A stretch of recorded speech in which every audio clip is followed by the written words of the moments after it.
It was a chilly morning when I pulled into the parking lot of my father's cafe, store number 4 in a chain of 9. I hadn't been here in over a year, too busy with corporate meetings, payrolls, and managing everything from a distance after my dad passed. But something felt off today. I looked around at the desolate parking lot. The usual Saturday morning rush? Gone.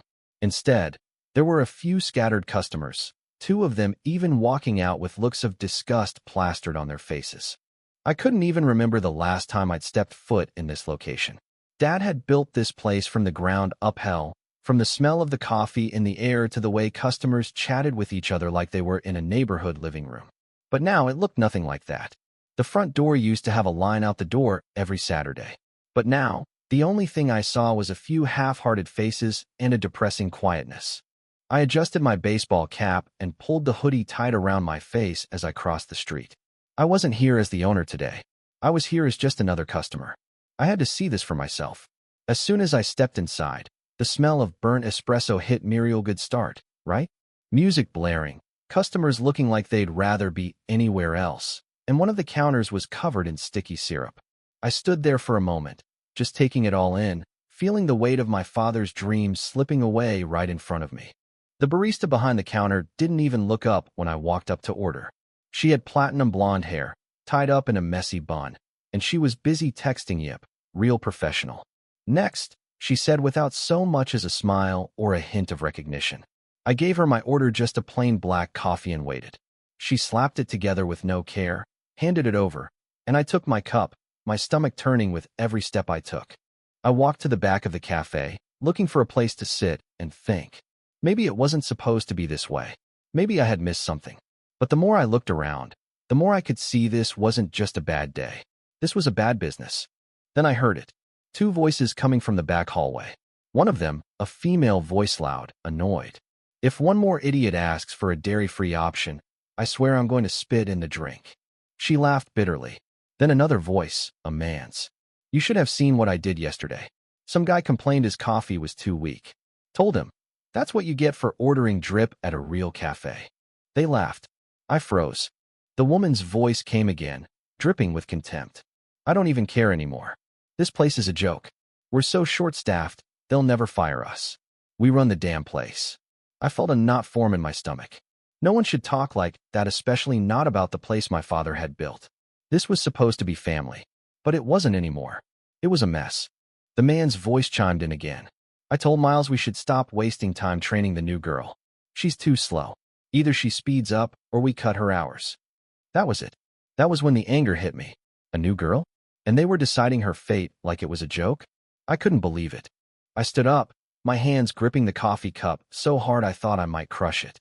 I walked toward the counter, and just as they came out of the hallway, I saw them. The 2 baristas. The guy, tall and lean, looked at me. For a moment, his smirk disappeared, replaced with confusion. Can I help you?" he asked, trying to play it cool. I didn't say a word. I just turned and walked out. It felt like my stomach was twisting tighter with each step. Back in my car, I sat there for a moment, staring at my hands on the steering wheel. I had been so focused on the business side of things, the contracts and the numbers, that I hadn't realized this is what had happened. This is what my father's legacy had become. I pulled out my phone and called Lee, my assistant. I need a full employee list for Store 4. Send me their schedules and find out when the new girl's next shift is. Lee hesitated. Everything okay? No, I said, but it's about to be. I spent the next couple of hours sitting in my car, waiting. The parking lot was quiet, the frost still clinging to the windshields of the cars. It was barely 6:30 a.m. when I saw her, a young woman, pulling into the staff parking lot, clearly trying to gather her courage before walking into the cafe. I waited a moment, then got out of the car, making sure to keep some distance as I followed her in. I didn't want her to know I was there. Not yet. She unlocked the back door, stepped inside, and I caught the door just before it closed. "Oh," she said, startled when she saw me. "Sorry, I thought I locked that." I pulled off my hoodie, revealing myself. "You did fine," I said, offering my hand. "I'm supposed to be shadowing today. Name's Cal." She looked confused but shook my hand.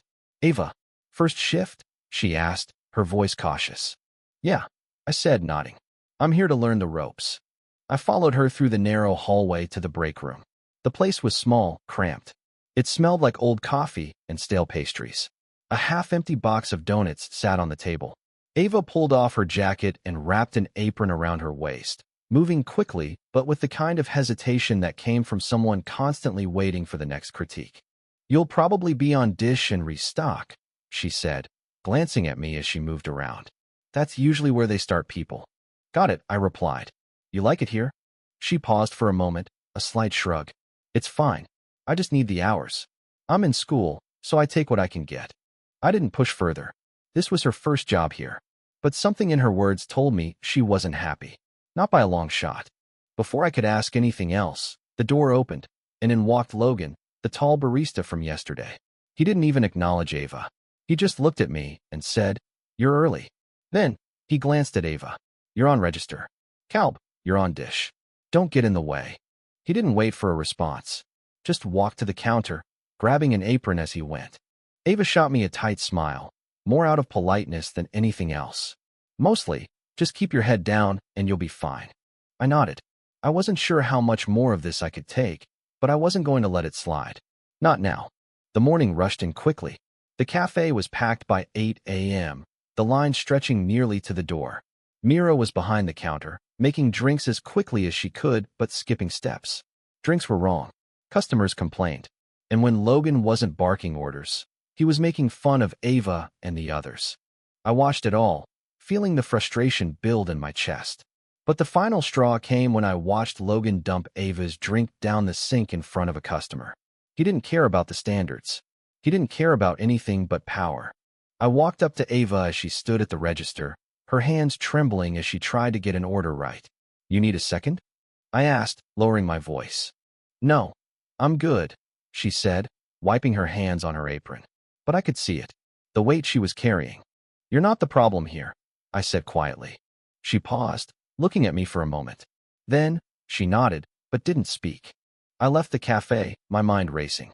I couldn't let this continue. It wasn't just about cleaning up a cafe, it was about cleaning up the culture. If I was going to fix this, I had to do it right. I called the regional manager, and within hours, I had arranged for the cafe to shut down for 3 days. We were going to reset it, all staff, systems, everything. When the cafe reopened, it was with a new team, a new sense of respect. But the most surprising part? Ava was leading it. She didn't ask for this, but she had earned it. I had watched her, and I knew that she was the one who could fix this place. Not with authority, but with care. She had more leadership in her than anyone else in that store. And that, my friends, is how you rebuild from the ground up. By trusting the right people and being willing to admit when something's broken. Because in the end, it's not about the coffee. It's about the culture. And that's what truly makes a place great. So, let me ask you, how would you handle a situation like this? Would you have done what I did, or would you have walked away? Leave your thoughts in the comments below. Let's talk about it.